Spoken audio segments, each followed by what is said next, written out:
सभी दोस्तों को मेरा नमस्कार। मैं अंकित कृति आपका स्वागत करता हूं हमारे चैनल एग्जाम वे में। तो हमारे जो परसेंटेज की पहली क्लास थी वो मैंने आपको करा दी है।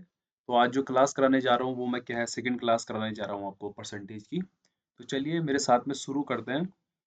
कुछ अच्छे से क्वेश्चन जो कि पेपर में बार बार पूछे जा रहे हैं, चाहे वो कोई सा भी एग्जाम हो। तो चलिए पहला क्वेश्चन देखिए हमारे पास में क्या कह रहा है। वो कह रहा है 32% of a number exceeds 17% of the same number by 120. What is the value of the number? अब देखिए नंबर क्या है, एक ही है।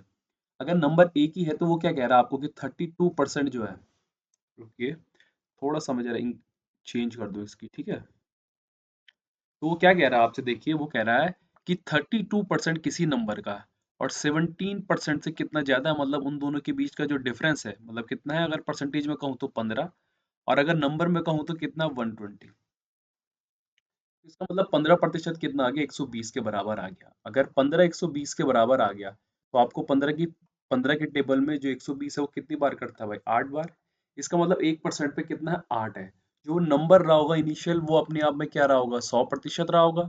अगर वो 100% रहा होगा तो मुझे यहाँ अगर मैं 100 से मल्टीप्लाई कर दूँ तो यहाँ मुझे किससे मल्टीप्लाई करना पड़ेगा, 100 से।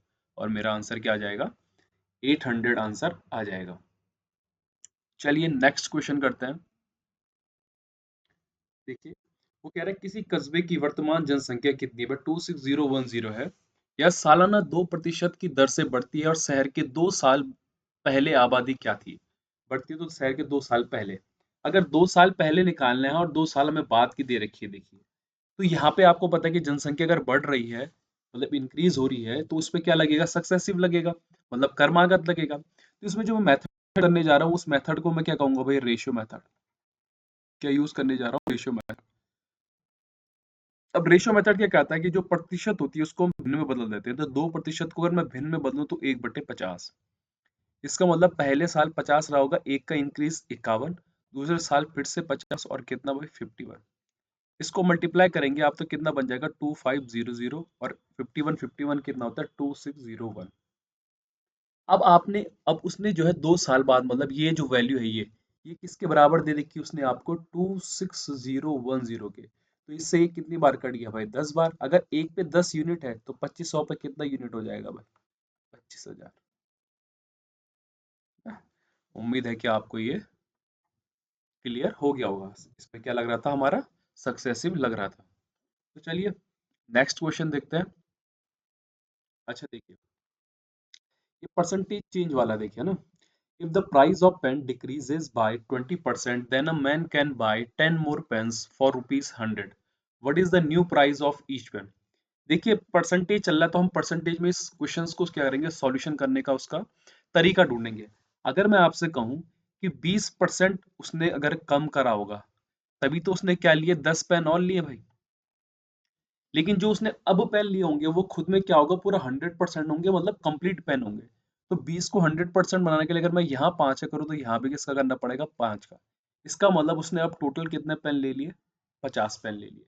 अगर टोटल 50 पेन ले लिए और आपको पता है कि कितना है भाई, पूरा का पूरा एग्जैक्ट सबका रेट 100 रुपए है, और बाई 50 करूंगा तो कितना आ जाएगा मेरा, 2 रुपए, है ना। तो ये डायरेक्ट था, इसमें मैंने परसेंटेज चेंज लगा करके मैंने यहाँ पे टोटल पेन निकाल लिए कि मुझे मैंने कितने पेन खरीदे थे। अच्छा इसी क्वेश्चन को अगर ऐसा पूछे कि पहले क्या प्राइस था, तो देखो उसने 10 पेन और ज्यादा खरीदे ना, मतलब उसने पहले कितने पेन खरीदे थे, 40। तो पहले वाला अगर प्राइस पूछेगा तो बाई 40 करोगे तो कितना आ जाएगा, 2.5। तो ये डिफरेंस आप लोग समझिएगा। नेक्स्ट क्वेश्चन देखिए। ये क्वेश्चन मैंने आपको कल की वीडियो जो थी परसेंटेज की पहली क्लास थी उस पर भी मैंने आपको बताया था, और अभी दोबारा मैं आप लोगों को बताने जा रहा हूँ। देखिए अच्छे से देखिएगा क्योंकि इसमें क्वेश्चन किसी न किसी शिफ्ट में या किसी न किसी पेपर में आपको देखने को जरूर मिल जाएगा इस बेस पे क्वेश्चन। तो वो कह रहा है if the radius of the cylinder is increased by 25%, then by how much percent the height must be reduce so that the volume of the cylinder remains same. जो वॉल्यूम रहे cylinder का वो क्या रह जाए भाई, सेम हो जाए। देखिए मैंने आपको कल कहा था कि कभी भी आपको इस तरीके का क्वेश्चन दिया रहे कि सिलेंडर का आयतन क्या रहे वही रहे, इसका मतलब इसमें क्या लग रहा है, मेरा ए बी ए रूल लग रहा है। ए बी ए रूल बोलूं या इनवर्स थ्योरम बोलूं या इनवर्स रूल बोलूं, बात क्या है, एक ही है। बात कैसी एक है, इसको अब आगे मैं आपको समझाने की कोशिश करता हूँ। देखिए, आपको पता होना चाहिए कि जो वॉल्यूम होता है मेरा, आयतन होता है किसका, सिलेंडर का, वो कितना होता है भाई, पाई आर स्क्वायर एच होता है। पाई इसमें क्या होता है, कांस्टेंट होता है। तो आर स्क्वायर 2 बार है और एक एच उसमें मल्टीप्लाई है। अगर आर 2 बार है तो मतलब इस पे क्या लग रहा होगा, सक्सेसिव लग रहा होगा। तो देखो, सक्सेसिव लगाने के लिए मैं इसमें फॉर्मूले का यूज ना करके मैं इसमें रेशियो मेथड का यूज करना पसंद करूंगा। रेशियो मेथड क्या कहता है कि जो परसेंटेज है उसको हम किसमें बदल दो भाई, फ्रैक्शन में। तो ये 1/, कितना हो गया, 4। तो आपको पता है कि आर 2 बार है और ये आपकी इनिशियल रेडियस हुई और ये उसमें कितना इंक्रीज हुआ, 25% का, वो है एक, जो ऊपर आपकी अंश में है। तो 4 को, अगर 4 रही होगी पहले रेडियस, तो एक बढ़ के कितनी बन गई, 5। फिर अगले साल फिर से 4 और ये कितना, 5, और इक्वस टू कितना हो गया भाई, ये 16 और ये 25। अब आपको साफ साफ दिख रहा है कि आपकी जो वॉल्यूम है, पहले वो 16 आ रहा था, अब कितना आ गया, 25 आ गया, अगर मैंने रेडियस को बढ़ा दिया तो। लेकिन आपको पता है कि मुझे चीज तो कांस्टेंट करनी है। तो कांस्टेंट करने के लिए इसका मतलब है कि मुझे इनिशियल वैल्यू के बराबर क्या लाना पड़ेगा, अपनी फाइनल वैल्यू को लाना पड़ेगा। आपकी फाइनल वैल्यू कितनी है, 25 है, आपको लाना कितना है, 16 है। मतलब कितना कम करना है, 9। और किससे कम करना है, 25 से, और इनटू कितना, 100। काटोगे तो कितना आ जाएगा, 36% मेरा क्या आ जाएगा, आंसर आ जाएगा, है ना। तो ये ज्यादा टफ क्वेश्चन नहीं था, इजी था। बस हल्का सा एक अप्रोच होना चाहिए आपका और आसानी से इसका सॉल्यूशन हो जाएगा। अच्छा देखिए, अगला क्वेश्चन क्या कह रहा है, if decreasing 120 by x% gives the same result as increasing 40 by x%, then x% of 210 is what percent less than x plus 20% of 180, है ना। तो ये देखो, बड़ा बेसिक सा सवाल है, कोई शॉर्टकट इसमें यूज नहीं होगा, बस आपको एक हल्का सा कैलकुलेशन करनी पड़ेगी और उसी से आपका आंसर आ जाएगा। तो वो कह रहा है कि 120 है, हमने 120 का क्या करा भाई, x% निकाला, है ना, उसमें से घटा दिया, और वही जो है 40 को अगर मैं 40 के x% बढ़ा दूं तो उसके बराबर क्या बन जाता है। अब x वालों को एक तरफ और डिजिट को एक तरफ करेंगे तो ये इधर आएगा, तो ये कितना बन जाएगा आपका, 80 बन गया, ये इधर आ जाएगा। और ये 40x, 40x प्लस का 120x अपॉन का कितना, 100 हो गया। और ये 80 इक्वस टू कितना हो जाएगा, 180x अपॉन का कितना, सॉरी 160x अपॉन का कितना आ जाएगा, देखो ये 100 है, माफ करिएगा, अपॉन 100। ये 80 से कितनी बार कट गया, 2 बार, और ये 2 से कितनी बार कट गया, 50। तो भाई एक्स आपका क्या आ गया, 50% आ चुका है। अब 50% अगर मेरा एक्स आ गया, तो अब वो क्या कह रहा है कि 210 का x%, 210 का अगर मैं 50% निकालूं तो आपको पता है कितना मिलेगा भाई, 105 ही मिलने वाला है ना। अच्छा, 180 का क्या कह रहा है वो, x प्लस 20 मतलब 70। x की जगह अगर आप 50 रखेंगे तो 70 आ जाएगा। तो आपको पता है कि 18 7 जा कितना होता है भाई, 126। तो वो कह रहा है इससे कितना कम है, आपको साफ साफ दिख रहा है कि ये कितना कम है इससे भाई, 21 है कि नहीं है, देखिए 21, और 21 किससे कम है भाई, 105 से। तो बेस वैल्यू क्या, 105, और इनटू कितना आपका 100। 21 से कट गया 5 बार, कट गया नहीं कट गया, देखिए। अच्छा क्या कह रहा है वो, से कितना कम है, अच्छा माफ करिएगा, ये 126 आएगा, हाँ 126 आएगा, क्योंकि वो कह रहा है कि उससे कितना कम है, ज्यादा नहीं कह रहा। अगर कम कह रहा है तो इसका मतलब बेस वैल्यू क्या बन जाएगी मेरी, 126 बन जाएगी। तो 21 से ही कटेगा कितनी बार, 6, और 600/6 क्या होता है हमारा, 16.66%। उम्मीद करता हूँ कि आपको क्वेश्चन आसान रहा होगा, क्योंकि बहुत बेसिक था, इसमें शॉर्टकट यूज नहीं कर सकते थे आप, ठीक है। और यहाँ पे कॉमन ही था, अगर किसी को ऑप्शन में दिक्कत होगी होगी तो। चलो अगला सवाल देखते हैं। देखिए, वो कह रहा है राजू की आय उसकी व्यय से क्या है भाई, 20% अधिक है। यदि उसकी आय 60% बढ़ जाती है और उसके खर्च में 70% की वृद्धि होती है, तो उसकी बचत कितने प्रतिशत बढ़ेगी या कम होगी भाई। चलो देखते हैं। ध्यान से देखिए, मेरी बात को देखो। अगर हमको, आपको ये पता होना चाहिए कि जो इनकम होगी हमारी, जो इनकम होगी वो क्या होगी भाई, सेविंग प्लस एक्सपेंडिचर, होगी कि नहीं होगी। अब वो कह रहा है कि राजू की आय उसके व्यय से क्या है, 20%। तो उसके अगर व्यय को मैंने 100 मान लिया, तो इनकम भाई 120 हो गई। तो इसका मतलब सेविंग कितनी रही होगी, 20 रही होगी, है ना। अब वो कह रहा है उसकी आय क्या है, 60% बढ़ जाए, 60% जरा इसका निकालना कितना आता है, प्लस का 72, तो कितना आ जाएगा, 192, ठीक है। और उसके खर्च में 70% की वृद्धि होती है। अगर खर्च में 70% की वृद्धि होगी, जरा इसको बढ़ाने एक बार से 170 हो जाएगा कि नहीं हो जाएगा, है ना? क्योंकि अगर आप 70% की वृद्धि कर रहे हैं तो 100 का 70% क्या हुआ भाई, 70 हुआ, 70 हुआ। अब देखिए यहाँ पे 192 है, 170, इसका मतलब इसको 22 होना पड़ेगा। होना क्या पड़ेगा, ये है ना? 170 उधर जाएगा तो ये 22। अब आपको साफ साफ दिख रहा है कि यहाँ पे कितने का इंक्रीज है, 2 का। अब 2 जो है 20 का कितना प्रतिशत है भाई, 10%। इसका मतलब इट इंक्रीजेस बाय 10%। कितना प्रतिशत बढ़ रहा है ये, 10%। तो कुछ नहीं था, अगर आपको वैल्यू नहीं दी है तो आपको पता है कि परसेंटेज में मुझे क्या करना है भाई, चीज को 100 मान लेनी है ताकि मेरी कैलकुलेशन क्या हो सके, आसान हो सके। अच्छा देखिए, वो कह रहा है ए की आय बी की तुलना में 25% अधिक है, सी की आय 65% कम है, और ए और बी की कुल आय के योग से तब सी की आय ए की आय से कितने प्रतिशत कम है ना? कितना कम है? अच्छा देखिए, कभी भी आपको इस तरीके का क्वेश्चन दिए रहे तो आप लोगों को मैंने अभी बताया कि रेशियो मेथड सबसे आसान आपका यूज हो सकता है, और यूज होता रहा है हमेशा से। तो सबसे पहले मैं 25% को अगर मैं फ्रैक्शन में बदलूं तो ये 1/4 होता है। तो यहाँ पे भी जो मुझे वो लैंग्वेज दे रहा है, वो लैंग्वेज क्या दे रहा है कि the income of A is 25% more than that of B. इसका मतलब बी की अगर बेस वैल्यू 4 हुई, उसमें एक का इंक्रीज हो गया तो 5 क्या बन गया मेरा, ए की क्या इनकम बन गई, क्योंकि ए की इनकम बी की इनकम से कितनी है भाई, 25% ज्यादा है। And the income of C is 65%। देखो अब सी है और ए प्लस बी है। अब वो कह रहा है कि 65% less than the sum of the income. C की जो है 65% लेस है। 65 को अगर मैं किस में बदलूं, फ्रैक्शन में, तो ये 5 से 13 बार कट गया, है ना? और ये 5 से कितनी बार कट गया भाई, 20 बार। इसका मतलब कि अगर ए, यहाँ पे वो क्या कह रहा है कि 65% लेस है किसके, ए और बी से। इसका मतलब बेस वैल्यू क्या हो गई आपकी, 20। ए प्लस बी की सैलरी हो गई, और 13 कम किसकी सैलरी हो गई, सी की। तो 20 में से अगर आप 13 कम कर दोगे, क्योंकि लेस कह रहा है ना, देखिए यहाँ पे, तो अगर आप 13 कम कर देंगे तो कितना बन जाएगा, यहाँ पे 7 बन जाएगा। अब ध्यान से देखिएगा मेरी बात। अगर मैं यहाँ पे a प्लस बी को जोड़ दूं तो ये 9 बन रहा है, और यहाँ पे a प्लस बी कितना है, 20 है। तो दोनों का रेशियो मुझे क्या करना पड़ेगा, इक्वल करना पड़ेगा। आपको पता है कि 20 और 9 की टेबल में क्या आता है भाई, 180 आता है। तो अगर मैं यहाँ 9 का करूंगा तो यहाँ भी किसका करना पड़ेगा, 9 का। यहाँ अगर 20 का करूंगा तो इन दोनों के साथ भी किसका करना पड़ेगा, 20, और इसका भी 20। आपको पता है यहाँ से a मुझे 100 मिल गया, b मुझे 80 मिल गया, सी मुझे 63 मिल गया, और ए प्लस बी मुझे 180 मिल गया। अब आपको साफ साफ दिख रहा है कि सी की आई जो है वो ए से कितना कम है भाई, 37। और 37 जो है 100 का कितना प्रतिशत होता है, 37% ही होता है। तो डायरेक्ट आपका आंसर आ जाएगा। उम्मीद है कि आपको ये मेथड अच्छा लगा होगा। चलिए अगला क्वेश्चन देखिए। When the price of an item was reduced by 20%, then the sale increased by X%. If there is an increase of 60% in the receipt of the revenue, then the value of X is।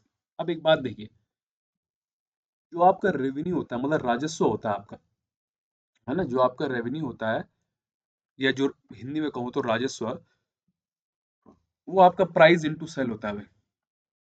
मतलब कितना बेचा और कितने में बेचा भाई। तो आपको दिख रहा है कि जो ये रेवेन्यू है, ये इन दोनों के क्या मल्टीप्लाई पे क्या कर रहा है, डिपेंड कर रहा है। अगर इन दोनों के मल्टीप्लाई पे डिपेंड कर रहा है और ये आपस में घट बढ़ रहे हैं परसेंटेज में, तो इसका मतलब मुझे यहाँ पे क्या यूज करना है भाई, सक्सेसिव यूज करना है। क्या यूज करना है, सक्सेसिव यूज करना है। तो एक बात बताओ, राजस्व में कितने की वृद्धि हो रखी है, टोटल 60 की। ठीक है। अच्छा, अब देखिए, बिक्री को मैंने कितना बढ़ाया, एक्स बढ़ाया, और उसको कितना घटाया भाई, इसको, वस्तु की कीमत को, -20x, और अपॉन में कितना भाई, 100। ये इधर आएगा तो कितना आ गया, 80। इसमें से इसको घटाओगे तो कितना बन जाएगा, देखो 80x अपॉन का 100। इससे ये कट गया, x कितना आ जाएगा मेरे पास, 100। तो आपका डायरेक्ट आंसर आ रहा है। कोई इतना बड़ा इश्यू नहीं था, बस आपको ये पता होना चाहिए कि रेवेन्यू क्या होता है भाई, प्राइस इनटू सेल। जो प्राइस है, जितना मूल्य है और जितना मैंने बेचा है, वो मेरा क्या होता है, रेवेन्यू होता है। तो ये दोनों आपस में मल्टीप्लाई हैं और आपस में परसेंटेज में घट बढ़ रहे हैं। मतलब तीनों ही हो रहे हैं, एक तरह से घट बढ़ रहे हैं। तो इस पे इफेक्ट तभी पड़ेगा जब इन दोनों पे भी क्या पड़ रहा है, इफेक्ट पड़ रहा है। और इन दोनों में अगर परसेंटेज का इफेक्ट पड़ रहा है, इसका मतलब इन पे क्या लग रहा है भाई, सक्सेसिव लग रहा है। ठीक है। चलिए अगला क्वेश्चन देखिए। वो कह रहा है A is 20% less than B and C is 30% more than D. If D is 25% less than A, then which of following is true भाई। देखो इस तरह का क्वेश्चन करने से सबसे पहले आपको देखिए, वो चीज माननी, 100 वो चीज माननी है जो कि एक जिसका कंपैरिजन सिर्फ एक ही बार हो रखा हो, और कंपैरिजन अगर किसी का एक बार हो रखा है वो तो सिर्फ क्या है, बी है। सी भी दो बार हो, सी का भी एक बार है, डी का भी है, और ए का भी देखो दो बार है। तो बी को आप लोग क्या मान लीजिए, 100 मान लीजिए। अब वो कह रहा है कि जो ए है वो बी से कितना 20% कम है। तो 20% अगर कम होगा मतलब कितना, इसका -20, मतलब कितना हो गया भाई 80। ये कौन हो गया मेरा, ए। अब यहाँ देखिए डी जो है ए से 25% ज्यादा है। अगर 25% ज्यादा है तो 25% 80 का कितना होता है भाई, प्लस का 20। तो 20% ज्यादा मतलब कितना हो गया, 100 कौन, डी। आगे कह रहा है वो कि सी जो है डी से 30% क्या है, अधिक है। क्या कह रहा है देखियो, सी सी जो है वो क्या कह रहा है कि डी से क्या है भाई 30%, अच्छा यहाँ पे 25% कम है, अरे माफ करिएगा, कहाँ गया, थोड़ा सा मिस्टेक हो गई मेरे से यहाँ पे। हाँ, वो कह रहे हैं कि डी जो है ए से 25% कम है ना, तो अगर माइनस होगा यहाँ पे ना, तो ये कितना बन जाएगा, 60 बन जाएगा। अब वो आगे कह रहा है कि सी जो है डी से कितना ज्यादा है, 30%। तो इसका 30% कितना होगा भाई, 60 का 18 होगा कि नहीं होगा। इसका मतलब जो सी है वो कितना बन गया आपका, 78। अब आपको साफ साफ दिख रहा है कि मेरा सी कितना है भाई, 78 है, और बी कितना है, 100 है। और सिर्फ वो किस केस में है भाई, बी वाले केस में, क्योंकि अगर आप इसको अगर सॉल्यूशन करोगे तो सी अपॉन बी इक्वल टू क्या बन जाएगा, देखो आपका 78/100, है ना। तो इतना टफ क्वेश्चन नहीं है, ये आसान क्वेश्चन है, पेपर में बार बार रिपीट हो रहे हैं। उम्मीद करता हूँ कि आप लोग इसका सॉल्यूशन अच्छे से समझ के पेपर में भी इन क्वेश्चन को आसानी से कर पाओगे।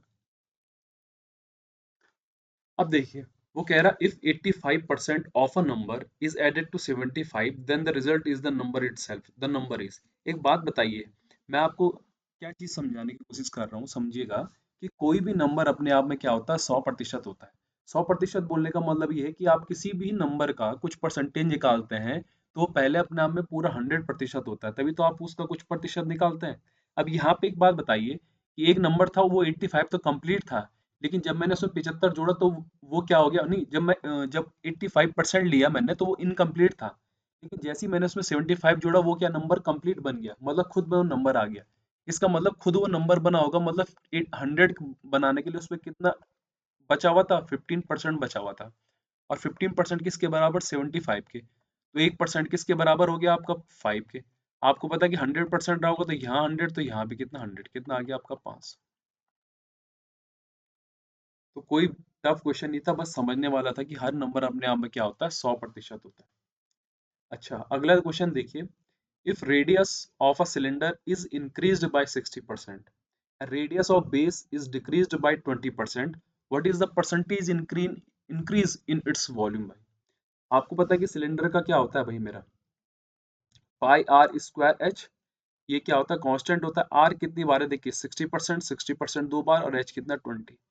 इनके बीच अगर मैं a plus B plus A B वाला फॉर्मूला यूज करूं तो ये कितना बन जाएगा देखिए, 60 प्लस का 60 और प्लस का कितना 3600 अपॉन का 100, ये कट के कितना बन जाएगा, 156 बन जाएगा, बन जाएगा। अब इन दोनों के बीच लगाते हैं, चलिए। अब यहाँ पे क्या हो रहा है देखिए, कमी हो रही है।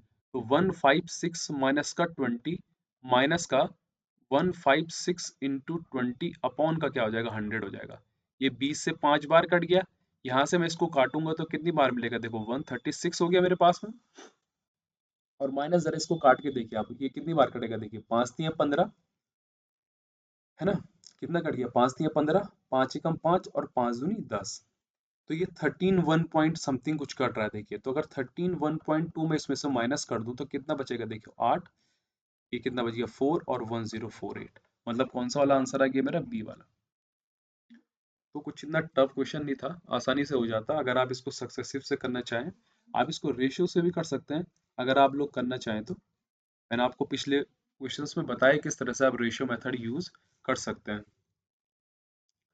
अच्छा देखिए, इस क्वेश्चन में तो पेन उठाने की जरूरत भी नहीं थी, है ना। वो कह रहा कि 49.60 जो है आपका 124 का कितना है, परसेंटेज है। 124 की अगर आप टेबल हल्का सा फोकस करोगे तो आप देखो कि ये पूरी पूरी बार 4 बार आ रहा है, और यहाँ पे एक जीरो भी है, तो मतलब कितना, 40। तो परसेंटेज निकालने की कोई जरूरत नहीं थी इसमें। आपको साफ साफ दिख रहा है कि ये कितनी बार कट रहा है, 40 बार कट रहा है, मतलब 40 बार मतलब 40% आ गया। अगला क्वेश्चन देखते हैं, If A is 28% more than B and C is 25% less than the sum of A and B, then by what percent will C be more than A? भाई देखो, अगर कुछ दिया ना हो तो किसी एक चीज को 100 मान लेते हैं। यदि A क्या है, 28% अधिक है B से, B को अगर मैंने 100 माना तो A कितना आ गया मेरा, 128 आ गया। आ गया 128। अब वो कह रहा है कि जो C है वो A प्लस B के योग से क्या है भाई, 25% क्या है, कम है। तो ये 228 हो गया भाई इनका योग, A और प्लस B का, देखिए। और इनके योग से कितना कम है, 1/4। काटोगे तो कितना बटेगा, देखो 4×5 = 20 और 4×7 = 28। तो 228 में से अगर मैं 57 माइनस कर दूं तो मेरा कितना बचेगा भाई, 1। और ये 171, इतने ही बचेगा ना, 17 ही तो बचेगा, ठीक है, हाँ, सही है। 171 हो गया। तो अब वो कह रहा है कि फिर सी कितने प्रतिशत अधिक होगा ए से। अच्छा देखो भाई, ए से देखो कितना ज्यादा आ रहा है, देखो ये कितना ज्यादा आ रहा है, देखो अगर आप माइनस करेंगे 128 को तो कितना आ जाएगा, देखो 3। और यहाँ पे 6 कितना आ गया, 43 आ गया। आ गया नहीं आ गया, इसका मतलब 43। और किससे बोला हुआ उसने यहाँ पे आपके लिए, ए से, इसका मतलब 128 × 100। इसको जरा इससे किससे काटने की कोशिश करेंगे, अगर आप काटिए जरा, कितना आंसर लगभग आने के चांसेस हैं आपके। अगर मैं आपसे बोलूँ डिवाइड करने का तो किससे डिवाइड करेंगे, देखिए आप, 43 है ना, देखिए यहाँ पर 43 है, तो 12×3 = 36 और 12 चक्को कितना भाई, 48। तो यहाँ पे देखिए 12.8 मैंने आपके कल की क्लास में लिया था कि कितना आ गया, इसका 10% आ गया। मुझे कितना बनाना है, 43 करना है, तो यहाँ भी 3 से और यहाँ भी किससे करूंगा, 3 से। तो ये 8×3 = 24 का 4, 12×3 = 36 और 2 कितना भाई, 38। ये कितना आ गया, 30%। अब 30% आ गया कितने में, 38.4 में। अभी लाना कितना है, 43 है, मतलब कितना बच गया भाई अभी, 4.6 बच गया। इसका 1% कितना है, इसका 1% कितना होगा, जरा एक बात बताइए, 1.28 होगा। मुझे 4 अगर 6 लाना है तो लगभग किससे मल्टीप्लाई करना पड़ेगा, 3 से करना पड़ेगा। किससे करना पड़ेगा, 3 से। आपको साफ साफ दिख रहा है कि यहाँ पे क्या है, देखो 33.6% है, मतलब आंसर की आपके पास में यही है ना। कि अगर आपको यहाँ पे 4.6 लाना है किससे, 1.28 से, तो आप किसका मल्टीप्लाई करेंगे, जरा सोचिए, लगभग मतलब 3 से। तो 3.6 समथिंग आ जाएगा, मतलब कितना, 33.66 आपका क्या आ जाएगा, आंसर आ जाएगा। तो कल जो मैंने आपको कहा था, देखो आज उसका यूज हो गया, और ये अभी हाल ही के पेपर में जो क्वेश्चन आए उन्हीं का सॉल्यूशन है ना। तो इस तरह के आपके पेपर में बन रही है, कैलकुलेशन हो रही है। तो अगर फास्ट कैलकुलेशन करनी है तो 10% का कॉन्सेप्ट आप ध्यान रखिए, वरना आपको थोड़ा ना कहीं पे प्रॉब्लम तो हो ही सकेगी। चलिए आज का अंतिम क्वेश्चन देखते हैं, उम्मीद करता हूँ कि आपको इस सेशन पसंद आया होगा। तो इस क्वेश्चन के साथ में इस सेशन को क्या करते हैं, यहीं पे एंड करते हैं। पहले लास्ट क्वेश्चन देखिए क्या कह रहा है, वो कह रहा है 60% क्या है भाई, 120 अधिक है एक संख्या का, उसी संख्या के 20% से तो संख्या का 28 समान संख्या से कितना कम है भाई। ध्यान से देखिएगा मेरी बात को, कि सेम नंबर है तो 60% और 20% के बीच का गैप कितना है, 40%। ये कितना दे रखा, 120। आपको भी मैंने कहा था कि जो भी नंबर होगा इनिशियल वो अपने आप में क्या होगा, 100% होगा। तो यहाँ भी 100 से, यहाँ भी कितना, 100 से, इस 40 से ही कटा तब जाके आपका 3 आया, ठीक है।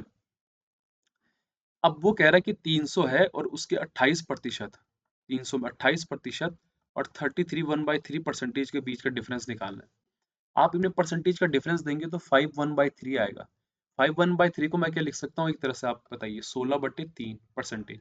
आपको पता है कि जब मैं इसका 16/3% निकालूंगा तो ये 300 से नीचे 300 कट जाएगा और ऊपर क्या बच जाएगा, सिर्फ 16 बच जाएगा। तो आंसर क्या आ जाएगा, 16।